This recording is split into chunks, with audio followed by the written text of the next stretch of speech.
that boy starting. He out there ready. Look at him. He's out ready to make all kinds of haircuts. Okay.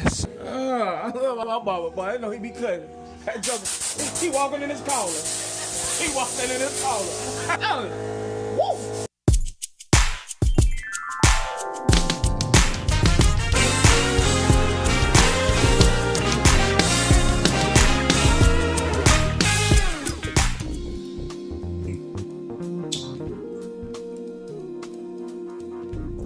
What's going on, everybody? How y'all doing today? Oh, that's good. That's good. That's real good. All right. I know it's been a little bit, but let's jump into this question. Title of this email: product from a married man.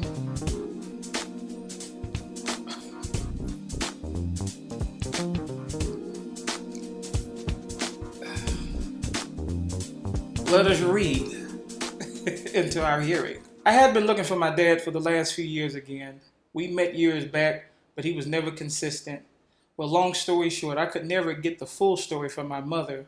So my uncle told me on my 30th birthday that he lived next door to an aunt. My mom was sleeping with him. His wife found out, packed him up, moved, and I guess made him choose. He chose his family. I knew I had an older sister, but I have a younger brother as well. So that's where I am. My mom doesn't know, I know. How does one deal with finding out at age 30 they were a product from a married man? AT from Texas. The first thing I can tell you on a situation like this is you got to be honest about how you feel. Because if you don't, then that inside of you that you don't deal with can manifest in other avenues. And you don't want that. Situations like these are becoming very common in society. Number two, you got to forgive. Even without talking, if you haven't talked to your mom, well, you said she didn't know. So yeah, you got to forgive. You got to understand that you were born on purpose, for a purpose. And so our perspective in situations like these have to be a higher one, to realize that no matter how I got here, God still has a plan for my life. And, and a purpose and a future as well. Number three, this is going to be tricky. Go to your mom and try to talk to her about it. Now, I would suggest or advise a mediator, because my personal feelings on this is that if your mother, she knows and she kept this from you, then that says a lot about her character. Now, I know some folk going to be like, why are you going to say it like that? Well, I don't care who it is. If you know something like that is taking place and you haven't taken ownership and responsibility for it, there's something in your character that is questionable. At the end of the day, there's a level of pride in hand. So I would advise a mediator, because most time we live in a society now where folk do what they want to do, or they end up doing what they do and get mad at you for talking to them about it. And they wrong. Well, they don't feel wrong, but it's wrong. And so it's happened in a situation that I've known. I've talked to an individual about it, and they act like they act like they didn't know what they did. They act like they didn't want to talk about it. Now I'm thinking to myself, like, the child is here, and they got here somehow.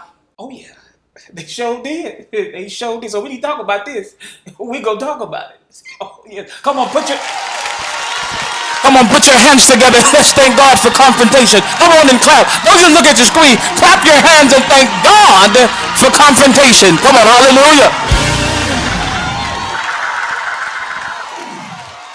But at the end of the day, it really didn't do no good, because they didn't want to take ownership of it. And so what happens is that something that should be of the past stays current because they won't deal with it. But I guarantee you, if you go and talk to your mom about it, no matter the outcome, what that does is it helps you to move forward. It'll give you an opportunity to identify the issue and the problem that allowed this to be. Therefore, in turn, allowing you to be able to gain knowledge and wisdom and understanding of the matter to turn around your future. And if you have kids, your kids. And that's really what's key. Problem today, people do things happen. The issue is just not allowing God to help us correct them and fix it. And that's why it talks about in Hosea, for the lack of knowledge, my people perish. But then it goes on to say that they rejected that knowledge. And then God in return rejected their children. Why? Because you have parents that have kids, and you should be making them better by not only training them up, but giving them knowledge and wisdom to make them better. But when stuff like this happens, which I know for myself, it happens way too often, then it just changes society as a whole. And then you have people that have to fend for themselves. And most people are not mentally strong enough to handle situations like this. Because a lot of times they have questions, and the way they move and shake is based on understanding versus just, okay, well, my faith in God. And that's why I shared the other day on Facebook about how faith will open doors that mere understanding won't alone. So it's not about just understanding. You just have to just deal with stuff. Do what you can, but then let God do the rest. And so in matters like that, you go to him and talk. She don't want to act right, you throw them hands on her and you let her know that, listen, no, I'm just kidding. But that would be my advice with that. It's unfortunate, but like I said, you have a great future ahead of you regardless. Born on purpose, for a purpose.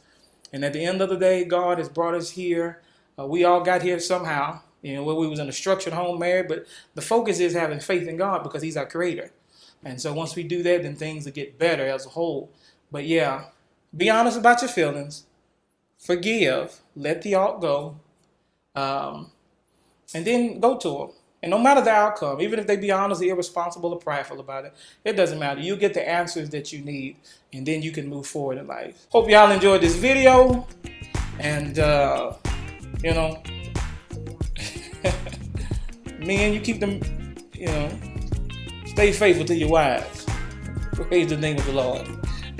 Stop all this sleeping around on your wife. What'd you get married for? Praise that. No, I ain't gonna do that. I'll tell you what. I'm gonna do a bonus question. Because I've been getting a lot of them. So I'm gonna add another question to this too. Question number 2. What are your thoughts on women taking the initiative and asking for the man's hand in marriage? What's my thought?